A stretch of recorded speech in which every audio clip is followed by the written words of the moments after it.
चलें मोहसिन खान से बात करते हैं। Hello hello. हेलो। हाँ जी, क्या हाल है, कैसे हैं हेलो। आप? बस सर ठीक, आप बताओ, आप ठीक हो? जबरदस्त। अच्छा, हाँ जी, क्या बात करेंगे? सर पहले तो मैंने आपको थैंक यू बोलना था।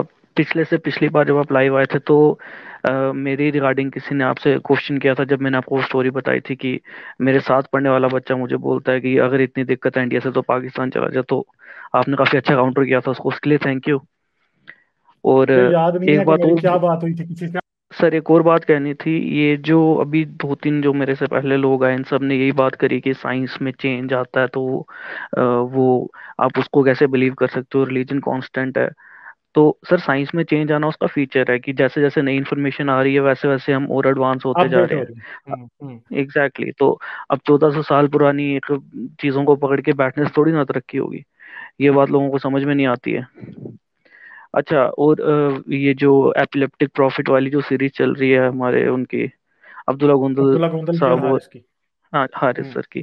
तो ये मैंने इंग्लिश की स्ट्रीम पे भी इनकी देखी थी, और मैं खुद साइकोलॉजी का स्टूडेंट हूँ और साइकोलॉजी में ही वर्क कर रहा हूँ। तो जैसे जैसे ये और सीरीज आगे चलती जा रही है, मेरे को तो और मतलब मैं before knowing all of you guys, मेरे को पहले से लगता था कि नहीं, प्रॉफिट मोहम्मद को कोई ना कोई तो दिक्कत थी साइकोलॉजिकल, कि मतलब आवाजें आना, मिर्गी पड़ जाना, एटसेट्रा एटसेट्रा।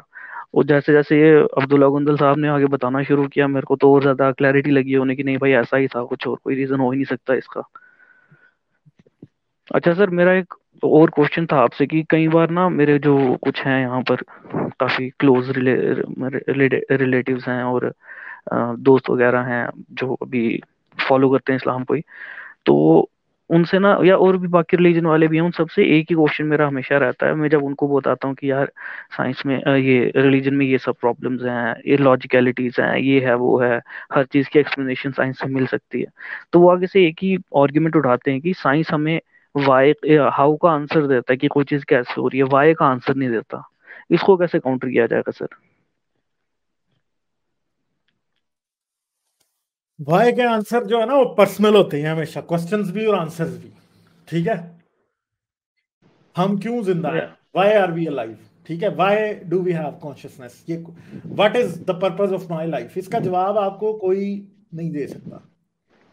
मेरी जिंदगी का मकसद क्या है ये आप डिसाइड नहीं कर सकते। आपकी जिंदगी का मकसद मैं डिसाइड नहीं कर सकता। मैंने अपनी जिंदगी का जो भी मकसद डिसाइड कर लिया वही सबसे बेहतर है। और याद रखें कि इंसान अपनी जिंदगी का वही मकसद डिसाइड करता है जिसको पूरा करने की उसमें ख्वाहिश होती है और कैपेबिलिटी भी होती है। ये रेडीमेड मकसद जो मजहब दे देता है ना जिंदगी का, कि जिंदगी का मकसद क्या है, ये सबसे बड़ा फ्रॉड है। क्यों? कि यूं ये इंसान के ट्रू पोटेंशियल और उसकी ट्रू ख्वाहिश और उसकी ट्रू इंटेंशन को दफन कर देता है हमेशा के लिए। इंसान कभी भी उन चीजों पे अमल नहीं करता जो कि वो कर सकता है। इंसान कभी भी वो कुछ नहीं कर पाता जो कि उसमें करने की ख्वाहिश होती है और कैपेबिलिटी होती है। आइंस्टाइन अगर मजहब का मकसद लेके बैठ जाता तो वो आपको थ्योरी ऑफ जनरल रिलेटिविटी दे सकता था? बिल्कुल नहीं। कभी भी नहीं दे सकता था। अगर पिकासो वो क्रिश्चियनिटी का भी मकसद लेके बैठ जाता, वो जीसस की तस्वीरें ही बनाता रहता, वो एक बहुत बड़ा जो है ना वो आर्टिस्ट ना होता। अगर अगर मोहम्मद रफी वही मकसद लेके बैठ जाता जो कि इस्लाम ने उसको दिया है, तो क्या वो इतनी रिस्पेक्ट उसको मिलती, या दुनिया इतनी दुनिया के सुकून कल्ब का बायस होता? वो दिल का सुकून रफी की आवाज को सुन के आपको और मुझे मिल सकता? क्या मेहदी हसन अगर मजहब का मकसद लेके बैठ जाता तो मेहदी हसन होता? हम्म। नहीं हो सकता था। अगर अलेक्जेंडर बिल्कुल नहीं। फ्लेमिंग जो है वो मजहब का मकसद ही लेके बैठ जाता तो वो बैठ के कहीं बाइबल पढ़ रहा होता, वो थोड़ी पेंसिलिन डिस्कवर करता। अगर जोनास सार्क अगर मजहब का ही मकसद लेके एग्जैक्टली बैठ जाता तो एग्जैक्टली। उसे उसे पोलियो की वैक्सीन इजाद करने की क्या जरूरत थी? जिंदगी के मकसद जो लोग खुद डिसाइड करते हैं एग्जैक्टली। वही इंसानियत का भला करते हैं। मजहब के मकसद ने किसका भला किया? मुझे बताएं। मुसामा बिन लादेन ने किसी मजहब का का भी नहीं। मकसद लिया तो दुनिया को क्या दिया उसने? मौलवी तारक जमील ने मजहब का मकसद दिया तो उसने क्या दिया पाकिस्तान को? आदम हुसैन रिजवी ने मजहब का मकसद दिया तो आग नहीं लगा दी दुनिया में। पोप मजहब का मकसद ले एग्जैक्टली। रहा है तो उसका इन्फ्लुएंस दुनिया के ऊपर क्या है? कुछ भी नहीं। हाँ। सही बात है मुझे सर। बता दें, सही है, पॉलिटिक्स सही में है। मजहब का मकसद आ जाए तो पॉलिटिक्स बर्बाद, साइंस में मजहब का मकसद आ जाए तो साइंस बर्बाद, पर्सनल लाइफ में मजहब का मकसद आ जाए तो पर्सनल लाइफ बर्बाद, इंसानियत में मजहब का मकसद आ जाए तो इंसानियत बर्बाद, हर चीज बर्बाद। तो मकसद क्या है दुनिया में? जिन लोगों ने कुछ अचीव किया ना, एलॉन मस्क के जहन में मजहब का मकसद होता तो वो आज आपको टेस्ला की इलेक्ट्रिक कार ना देता और मार्स पे जाने के प्लान ना बना रहा होता। वो किसी वो किसी मोनेस्ट्री में पादरी बना बैठा होता और वो यही देख रहा होता कि किस बच्चे का रेप कब करना है। मौलवी अगर होता ना, मौलवी ने इस्लाम का मकसद लिया तो क्या उसके इस्लाम का मकसद है? इस्लाम के मकसद ने उसका दुनिया में क्या भला किया? दुनिया में कुछ भी नहीं। वही बच्चों के रेप कर रहा है, आती जाती औरतों पे नजर लगा रहा है, हलाला की अपॉर्चुनिटीज देख रहा है, यही कर रहा है और क्या कर रहा है। पंडितों ने क्या किया? लोगों की जेबें खाली की है मजहब के मकसद के तहत। मौलवी ने क्या किया? मजहब के मकसद के तहत दुनिया की जेबें खाली की है।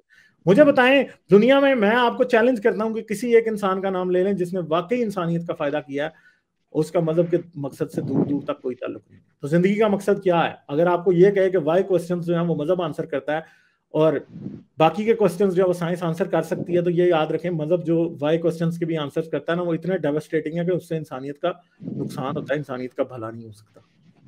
और इंसानियत का कोई भी शख्स जिसका मजहबी मकसद है वो मजहबी मकसद को साइड पे रख के ही कुछ कर सकता है, वरना वो कुछ भी नहीं कर सकता।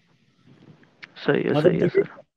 मजहब तो किसी कोई मुसलमान अगर दुनिया में कोई भलाई का काम कर रहा है तो मजहब का तो सबसे पहला मकसद ये है कि तुम फलस्तीन में जहाद पे क्यों नहीं जाते, कश्मीर में जहाद पे क्यों नहीं जाते?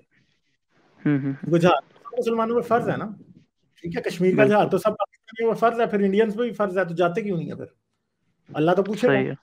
जो मजहबी मकसद को छोड़ता है वही कुछ कर सकता है, और जो मेन मकसद है जिंदगी का वो इंसान खुद डिसाइड करता है। मेरी जिंदगी का मकसद मैंने डिसाइड किया, आप अपनी का करेंगे, और बाकी सब भी अपनी अपनी जिंदगियों के मकसद डिसाइड करेंगे। अगर हम ये ढूंढते रहेंगे कि हमें अल्लाह बताएगा मकसद, इस्लाम ने बताया, क्रिश्चियनिटी ने बताया, हिंदुइज्म ने बताया, तो वो सारे मकसद दुनिया में फसाद की वजह है, दुनिया में किसी भलाई की वजह नहीं।